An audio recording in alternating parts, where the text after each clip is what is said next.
এখানে আজ নতুন একটা ভিডিও নিয়ে আসলাম, এরোপ্লেন। অনেক কাছ থেকে এরোপ্লেন দেখেন।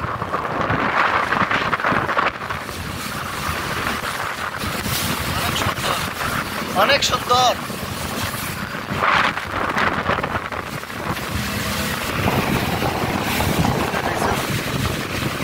মালদ্বীপের রিসোর্ট।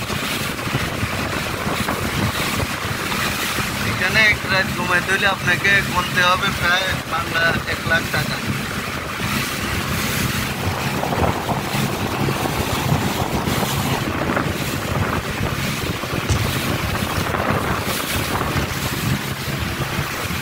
অনেক যাত্রা আইতেছে, বোর্ডে যাত্রা নিলে বোঝা যাইতেছে। এটা একটা ছোট বোট।